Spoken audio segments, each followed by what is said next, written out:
नमस्कार। राउत जी, सुप्रिया जी, आप सबका यहाँ मैं स्वागत करता हूँ। नमस्कार।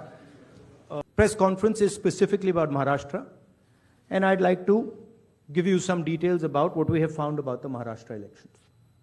And these are, of course, some questions to the Election Commission. Question number one. In 5 years, between Vidhan Sabha 2019 and Lok Sabha 2024, 32 lakh voters were added on the electoral rolls of Maharashtra. However, in a period of 5 months between Lok Sabha 2024, which these parties won, and Vidhan Sabha 2024, 39 lakh new voters were added in Maharashtra. Now the question is, why are more voters being added in 5 months after the Lok Sabha election than are being added in 5 years prior? Who are these 39 lakh people? To give an idea of what happened here, that is the equivalent of an Indian state. The state of Himachal Pradesh has an equivalent number of voters. That the voting population of Himachal Pradesh was added to the voting list of Maharashtra after Lok Sabha elections. Second point, very interesting point. Why were there more registered voters in Maharashtra than the entire voting population of Maharashtra?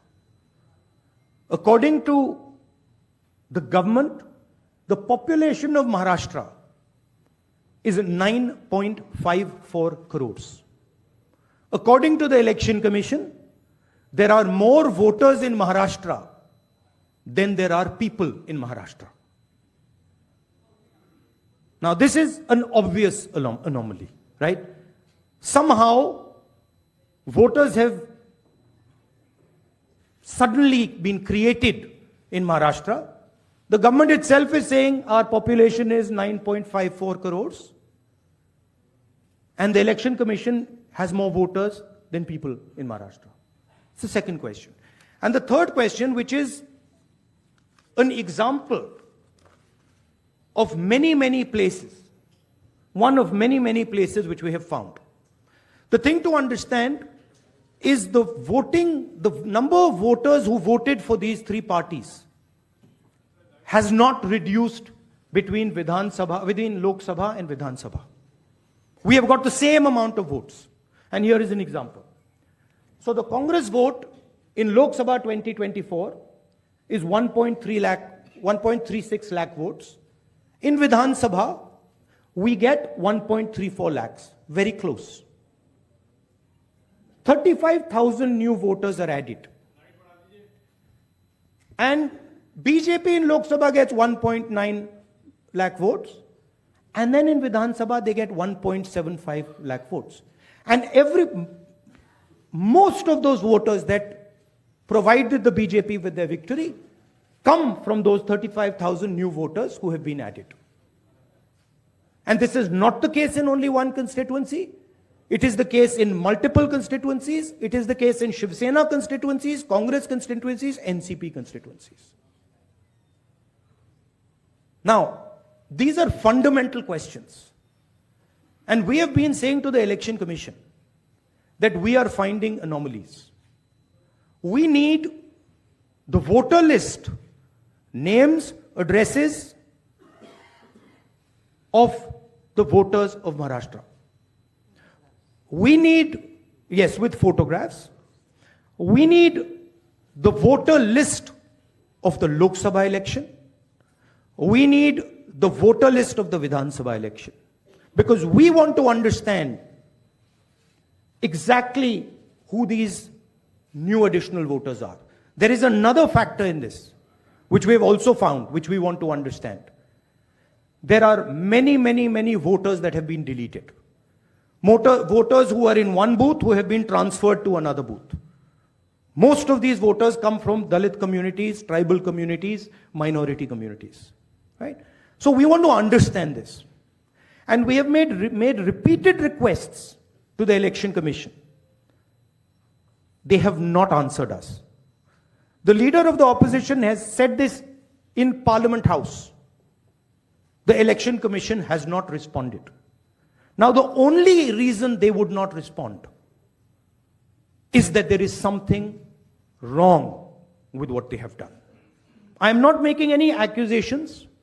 I am presenting data here clearly. And I'm asking the Election Commission again. The three major opposition parties of Maharashtra are asking you for the voter list of Lok Sabha and the voter list of Vidhan Sabha elections. It is your duty to provide transparency in the election. It is not our responsibility to provide transparency in the election. So it is important that now, after repeated requests from the entire opposition here, that the Election Commission hands over the voter list so we can take our investigation to its logical conclusion. I'd like to just say this in Hindi as well. Sorry.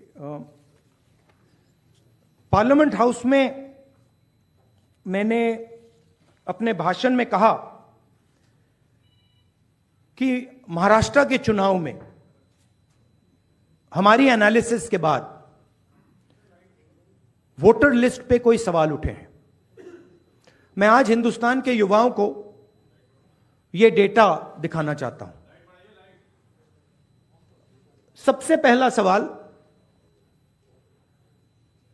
5 साल में जितने voter list में add किए गए थे, उससे ज्यादा voter Maharashtra में 5 महीनों में ऐड हुए हैं. 32 लाख वोटर्स विधानसभा 2019 एंड 2024 के बीच में. 39 लाख वोटर्स, मतलब हिमाचल का जो पॉपुलेशन है वो ऐड कर दिया लोकसभा 2024 एंड विधानसभा 2024 के बीच में. यह पहला सवाल है. ये जो एडिशनल वोटर्स ऐड किए हैं, ये हैं कौन, ये कहां थे और ये कहां से आए? पहला सवाल. दूसरा सवाल, बहुत महत्वपूर्ण सवाल. महाराष्ट्र का पॉपुलेशन सरकार के मुताबिक, महाराष्ट्र का अडल्ट पॉपुलेशन सरकार के मुताबिक 9.54 करोड़. महाराष्ट्र का adult population 9.54 crore. Election commission के मुताबिक महाराष्ट्र में 9.7 करोड़ वोटर्स हैं. इसका मतलब इलेक्शन कमीशन कह रहा है, देश की जनता को कह रहा है, देश के युवाओं को कह रहा है कि महाराष्ट्र में एडल्ट पॉपुलेशन से ज्यादा वोटर्स हैं. यह कैसे हो सकता है? तीसरा सवाल, यह एक उदाहरण है. कामठी विधानसभा, यहां पे कांग्रेस पार्टी को लोकसभा में 1.36 लाख वोट मिला है. विधानसभा में तकरीबन उतना ही वोट हमें मिला, 1.34 लाख. यह चुनाव हम जीते, लोकसभा वाला. लोकसभा के चुनाव में बीजेपी को 1.19 लाख वोट मिलता है. इस कंस्टिट्यूएंसी में 35,000 नए वोटर्स ऐड होते हैं और वो 35,000 के 35,000 वोटर सीधे बीजेपी के खाते में जाते हैं और बीजेपी चुनाव जीतती है. यह एक उदाहरण है. ऐसे महाराष्ट्र में अनेक उदाहरण हैं. हमारी कंस्टिट्यूएंसीज में, एनसीपी की कंस्टिट्यूएंसीज में, शिवसेना की कंस्टिट्यूएंसीज में. हमारा वोट महाराष्ट्र में कम नहीं हुआ है. बीजेपी का वोट ज्यादा हुआ है. ये वोटर्स कहां ऐड हुए हैं? जहां पे बीजेपी की स्ट्राइक रेट 90+% है. हिस्ट्री में 90% स्ट्राइक रेट नहीं रही है। तो यह मैं देश की जनता को कहना चाहता था। अब हमने इलेक्शन कमीशन को एक बार नहीं, दो बार नहीं, 3, 4, 5 बार बोला है कि देखिए हम आरोप नहीं लगा रहे हैं, लगाना चाहिए मगर हम लगा नहीं रहे। हम आपसे सिर्फ महाराष्ट्र की वोटर लिस्ट मांग रहे हैं, लोकसभा की final voter list, name, address, photograph. Vidhan Sabha की final voter list, name, address, photograph. आप ये लिस्ट हमें नहीं दे रहे हो। ट्रांसपेरेंसी लाना आपका काम है। तीनों राजनीतिक पार्टियां, विपक्ष की पार्टियां महाराष्ट्र की, पब्लिकली आपसे सवाल पूछ रही हैं। मैंने पार्लियामेंट में बोला, हमारे सब नेताओं ने बोला है, इलेक्शन कमीशन हमें लिस्ट नहीं दे रही। उनकी जिम्मेदारी बनती है कि जल्दी से जल्दी लोकसभा, विधानसभा महाराष्ट्र की लिस्ट वो NCP, Shivsena and Congress party को पकड़ा दें, क्योंकि हम इस मामले को आगे ले जाना चाहते हैं। हम इस इन्वेस्टिगेशन को एंड तक ले जाना चाहते हैं। धन्यवाद। अब सुप्रिया जी, आप बोलिए, आपको जाना है।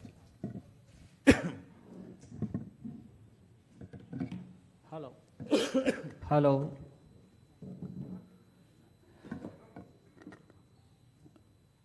राहुल जी ने देश के सामने बहुत ही महत्वपूर्ण प्रश्न रखे हैं। अगर इस देश का चुनाव आयोग जिंदा है, उनका जमीर मरा नहीं है, तो जो प्रश्न राहुल जी ने चुनाव आयोग को पूछे हैं, उनका जवाब चुनाव आयोग ने देना चाहिए। लेकिन चुनाव आयोग उसके जवाब नहीं देगा, क्योंकि चुनाव आयोग भी जो सरकार बनी है वो सरकार की गुलामी कर रहे हैं। हमने बार बार महाराष्ट्र का चुनाव आयोग हो, दिल्ली का चुनाव आयोग हो, बार बार हमने वहाँ जाकर हमारा सर फोड़ दिया है, लेकिन वो मरा है। दूसरी बात, ये जो 39 लाख वोट कहाँ से आए और कहाँ जाएंगे? अब ये 39 लाख वोट बिहार में जाएंगे। अब वो फ्लोटिंग वोट्स है, वही नाम रहेंगे, वही आधार कार्ड रहेगा, सब कुछ यही है। वो वोटर्स घूमते रहते हैं, थोड़े दिल्ली में आए हैं, महाराष्ट्र पैटर्न वहाँ भी हमने देखा। कल हम दिन भर थे, 2 दिन यहाँ। अब ये 39 लाख वोट जाएंगे बिहार में, फिर बिहार से जाएंगे यूपी में। ये एक नया पैटर्न यहाँ बन गया है, और यही पैटर्न से ये लोग चुनाव लड़ते भी हैं और जीतते भी हैं। इसलिए आज जो सवाल हमने राहुल जी के नेतृत्व में खड़े किया है, देश के लिए बहुत गंभीर है। अगर इस देश में डेमोक्रेसी हमको जिंदा रखनी है, पार्लियामेंट, विधानसभाएं हमको सचमुच जिंदा रखनी है, तो ये सवाल का जवाब सिर्फ हम नहीं पूछेंगे, मीडिया ने पूछना चाहिए, लोगों में जागृति आनी चाहिए। हम तो लड़ने वाले लोग हैं, हम लड़ेंगे ही, लेकिन महाराष्ट्र की जो बात है, वो कैसे जीते और हम कैसे हारे, हमको हराया गया किस प्रकार से, ये मुद्दा राहुल जी ने देश के सामने लाया है। मैं बार बार चुनाव आयोग से अपील करूंगा कि आप उठिए, कफन निकालिए, आपके ऊपर जो कफन डाल दिया है सरकार ने, उठाकर आप ये सवालों का जवाब दीजिए। Thank you.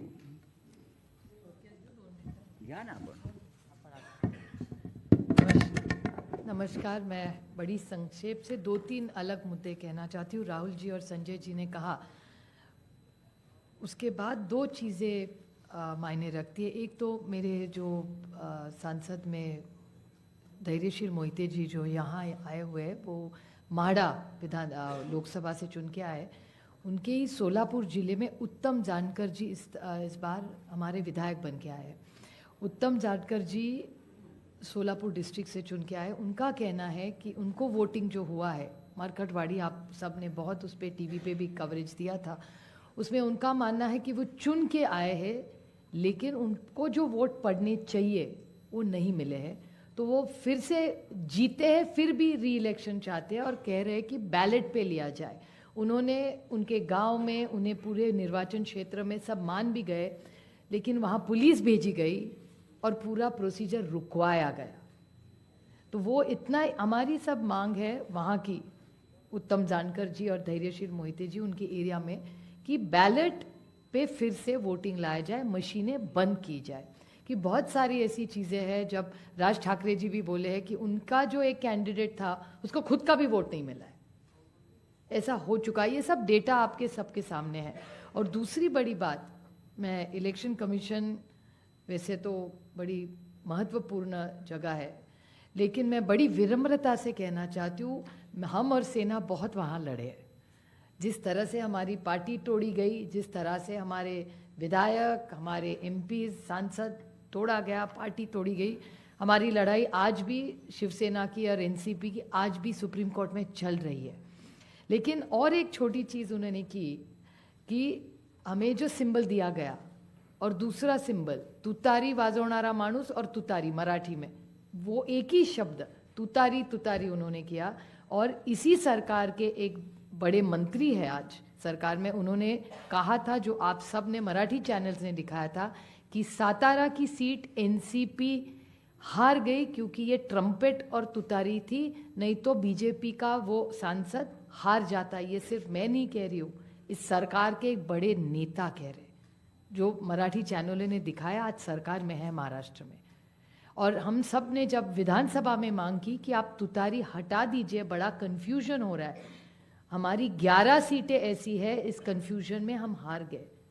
तो हमारी विनती थी कि आप ये तुतारी हटाइए, तो बोले तुतारी हम ये सिंबल नहीं, हमने डेटा दिखाया कि कन्फ्यूजन हो रहा है ये सिंबल के कन्फ्यूजन में। फिर उन्होंने ट्रम्पेट नाम बता लिया, लेकिन तुतारी वो रखी वैसे, क्योंकि जब बाहर वो जाता था वो देख रहा था तुतारी वाजवणारा माणूस तुतारी, हम उस तरह, उसी कारण हम सातारा की सीट हारे। और ये भी सत्ता पक्ष मान रहा है, रिकॉर्ड पे उन्होंने कहा है। तो ये कैसे चलेगा? ये वोटर्स लिस्ट है, ये मल्टी फैक्टर अटैक है। ये सिंबल का इशू है, फिर पार्टियां तोड़ने का इशू है, ये वोटर्स लिस्ट का इशू है, और कभी कभी मशीन, लोग नाराज होते हैं जब हम मशीन के बारे में कहते हैं, लेकिन बहुत सारे ऐसे लोग हम सबको मिलने आते हैं। तो ये मल्टी प्रोंग अटैक हो रहा है। और अगर एक सशक्त लोकतंत्र रखना हो तो फेयर इलेक्शन तो होना ही है। हारने का कोई दुख नहीं है, जीते हारे जनता तय करती है। हम तो जीत के आए दोनों, धैर्यशील जी आए, बट बड़ी विनम्रता से हम कहना चाहते हैं कि इलेक्शन कमीशन ये फेयर होना चाहिए, इतनी हमारी मांग है। और जो हमें जो लोटस लिस्ट, फोटो सब मांग रहे, बस हमें दे दे। बाकी हम लोग क्या मांग रहे हैं? एक सशक्त लोकतंत्र में इलेक्शन कमीशन का रोल बहुत जिम्मेदारी का होता है। जिस संविधान के बारे में हम लड़ रहे हैं, राहुल जी बड़ी ताकत से उसके लिए लड़ रहे हैं, आप देख रहे हैं पार्लियामेंट में क्या हो रहा है। तो वो संविधान बचाना हो, देश बचाना हो, एक सशक्त लोकतंत्र के लिए महात्मा गांधी ने इतना बड़ा योगदान दिया, जवाहरलाल नेहरू ने देश को इतनी दिशा दी, इन सब के मान सम्मान, उनका जो उन्होंने मेहनत करके हम सबको ये हक दिया है, वो पूरा फेयर होना ही चाहिए। और हमारी लड़ाई नहीं है, हम सिर्फ पारदर्शकता चाहते, बाकी हमारी कुछ मांग नहीं। धन्यवाद सुप्रिया जी। अब मैं, क्योंकि तीनों को जाना है तो कम सवाल लेंगे। एएनआई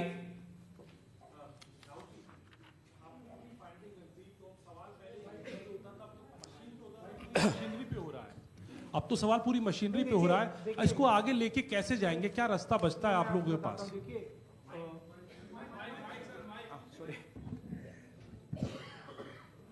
देखिए,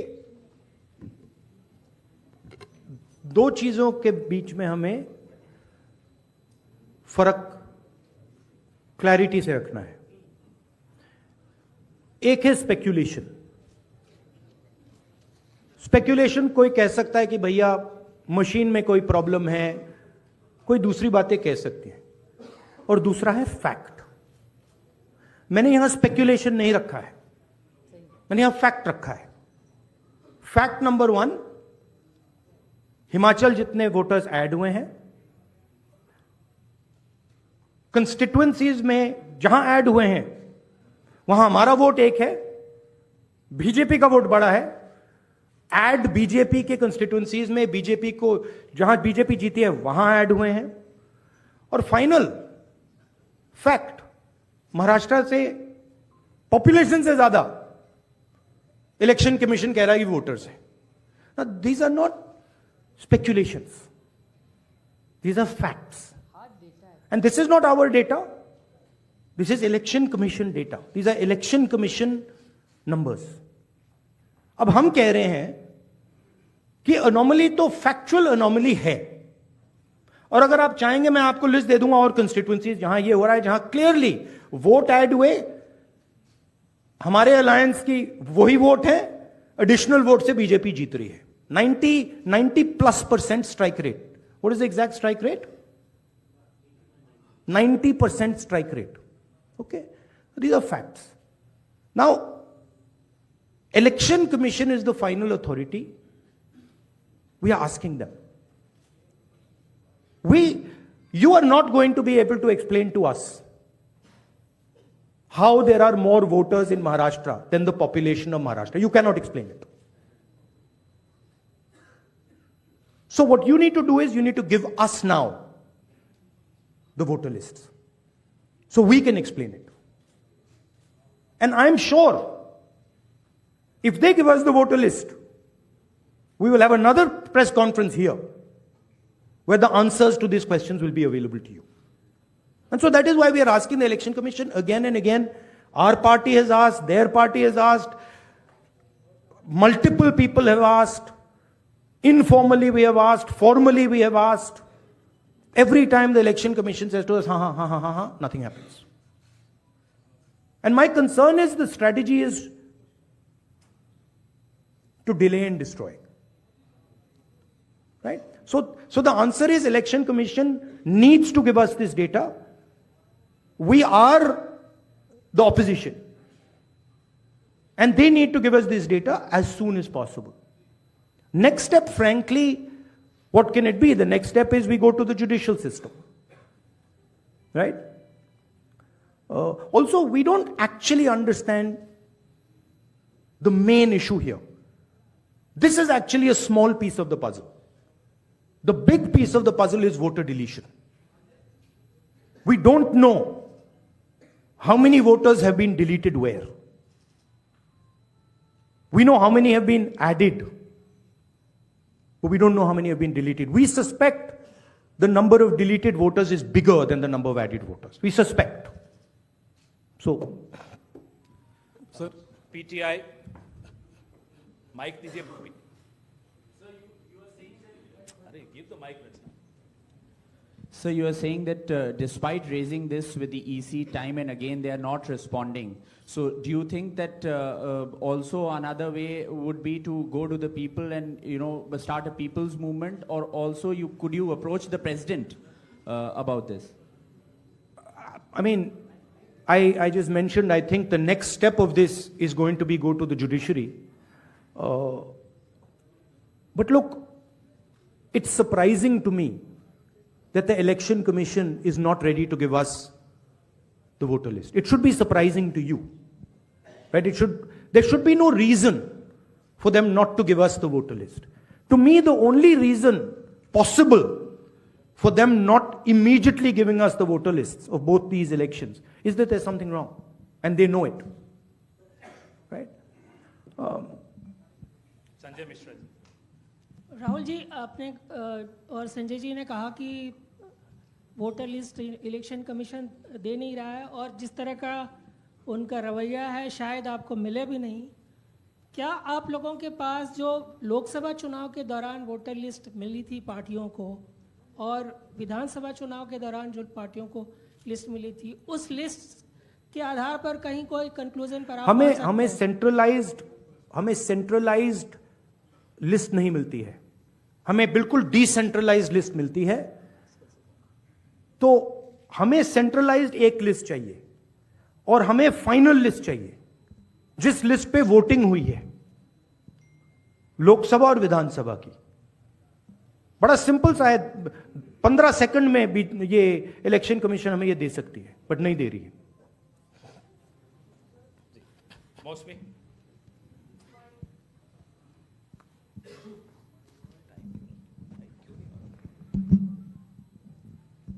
राहुल जी, ये जो आपने आंकड़े दिए थे कि लगभग 9 करोड़ 70 लाख 25,000 वोटर्स, 9 करोड़ 70 लाख वोटर्स हैं, वोटिंग पॉपुलेशन है, और जो अडल्ट पॉपुलेशन महाराष्ट्र की है वो 9 करोड़ 54 लाख है जी। तो ये जो सेंसस क्योंकि 2011 में हुआ है, क्या हम लोग को इसकी सोर्स पता चल सकता, और क्या वो प्रोजेक्टेड पॉपुलेशन है 5 साल की अंदाजन निकाली गई है? That is the Union Ministry of Health and Family Welfare data. और Right? So that is normally क्या होता है, जितने वोटर्स होते हैं उतने वोट ऑलमोस्ट कभी नहीं करते हैं। नॉर्मली अगर आप किसी स्टेट में देखें तो 85%, 87% कर जाते हैं ऑफ टोटल वोटर्स। यहां पे आई थिंक 102% कर गए। नहीं, हाउ मच, कितना है ये? 102% कर गए हैं। तो it is not only that there are more voters than actual people, it is that the voting percentage is 102%. Right? The actual voting percentage of this should be 15% approximately. If you आप states को aggregate करो तो it should be 15% less than 9.54. It is actually 102%. Right? So really, it's way beyond the population. जी, और दूसरी जिक्र आपने किया था कि सीईसी का सिलेक्शन जो हो रहा है। I think one question is enough, let's not, नहीं, वन लास्ट क्वेश्चन जैनेंद्र जी। राहुल जी, आप चुनाव के बाद वोटर लिस्ट मांग रहे हैं, लेकिन जैसे जो मुख्य चुनाव आयुक्त हैं उन्होंने भी जो पिछली प्रेस कॉन्फ्रेंस में कहा था कि ये तो हर साल जो मान्यता प्राप्त दल हैं उनको वोटर लिस्ट दी जाती है। चुनाव से पहले, ठीक पहले जो फाइनल रोल होता है वो भी उम्मीदवारों को और पार्टियों को दिया जाता है। तो अगर दी जाती हैं तो फिर हमें दे क्यों नहीं रहे? हम मांग रहे हैं, अगर दी जाती हैं, if it is the norm to give it, तो दे दो। वो तो चुनाव के पहले ही आप लोगों को दिया गया होगा क्या? नहीं, मैंने वो बोला आपको, वो डिसेंट्रलाइज तरीके से लिस्ट मिलती है। वो एक एमएलए को अगर लिस्ट निकालनी होती है तो उसे polling booth by polling booth by polling booth जाना पड़ता है। उससे उस डेटा से हम काम नहीं कर सकते, हमें सेंट्रलाइज डेटा चाहिए, पूरी स्टेट का data.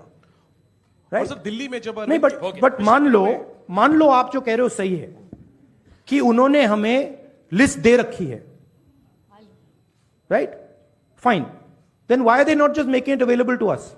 I'll add a small point. One second, why are they not just making it available? हाँ, देते हैं, आप मांग रहे हो, ले लो, वो दे क्यों नहीं रहे? Just one small point. नहीं, you were, हम साथ में थे अरविंद जी के साथ उस मांग में।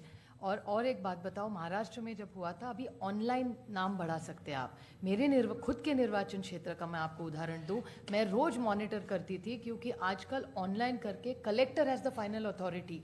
तो लास्ट 3 दिन जब हम पूरे चुनाव प्रचार में सारे बिजी थे, यहाँ नंबर बढ़े थे।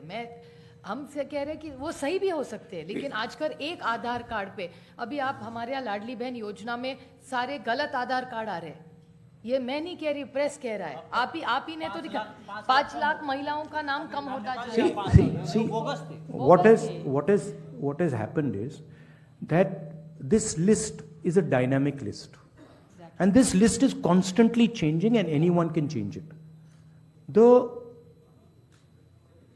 nice way to say it is that the Election Commission has lost control of the list. The bad way to say it is the Election Commission has manipulated the list. What is very clear is that the list in Maharashtra has gone wrong. There's no doubt about that. Because, please understand, a list which is bigger than the entire population, a list where the population of Himachal Pradesh is entering into Maharashtra, a list where all the additional voters are going in favor of the BJP. Look at that page. All of them have gone to the BJP. It's not that 50% have gone, 60% have gone. It's the same. 35,000, 40,000. All have gone.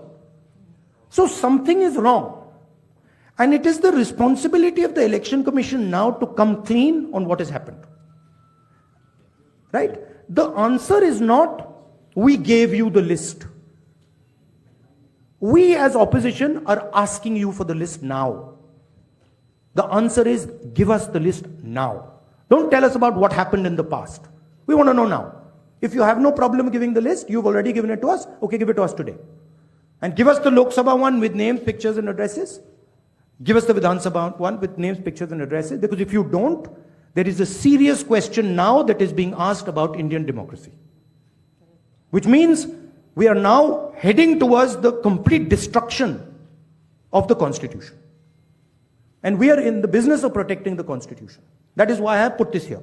And that is why I put Ambedkar ji. Ambedkar ji की photo मैंने यहाँ इसलिए लगाई है क्योंकि ऊपर लिखा है electoral roll is the most fundamental thing in a democracy.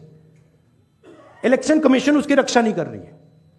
हम मांग रहे हैं ये फंडामेंटल चीज जो अंबेडकर जी ने कहा है ये हमें दीजिए. वो करेंगे नहीं देंगे आपको. That is the issue here. Thank you very much.